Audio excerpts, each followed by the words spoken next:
Hi, good evening అండి. ఈ సినిమాలో హీరో ఆనంద్ ఆనంద్ గురించి మాట్లాడాలనుకున్నాను. దానికన్నా ముందు ఆనంద్ ఫ్యాన్స్ గురించి మాట్లాడతాను. పవర్ స్టార్ పవన్ కళ్యాణ్ ఫ్యాన్స్లో ఏ జోష్ ఉందో ఆ జోష్ మీలో కనిపించింది. Keep it up. Sir Rajesh గారు, I owe a sincere apology to Rajesh గారు.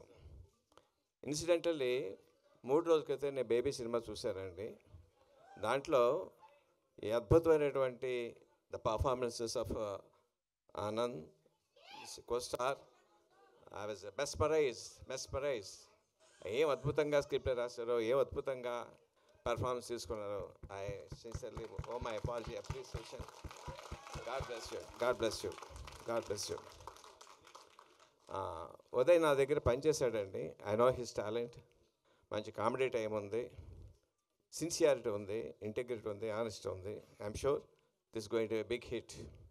అండ్ మై సిన్సియర్ కోస్టార్స్కి మీ అందరికీ కూడా మై సిన్సియర్ గుడ్ విషెస్. ఈ cinema Gam gum Ganesh title కదా. ఇప్పుడు ఎలక్షన్స్లో తెలంగాణలో 72% వచ్చింది, ఆంధ్రలో 81% వచ్చింది. ఈ సినిమా బయట 100% వ్యూయింగ్ రావాలి. ఇప్పుడే వస్తుంటే బయట గణేష్ నా చెవిలో చెప్పాడు, ఏదైనా సరే గణేష్ పూజ చేయకుండా ఉంటే చేస్తే వాళ్ళకి ఎదురు తగులుద్ది. యూత్ ఎవడన్నా సరే ఈ సినిమా చూడకుండా ఏ అమ్మాయి కన్నా ప్రపోజ్ చేస్తే వాళ్ళు అప్ప పగులుద్ది. All the best.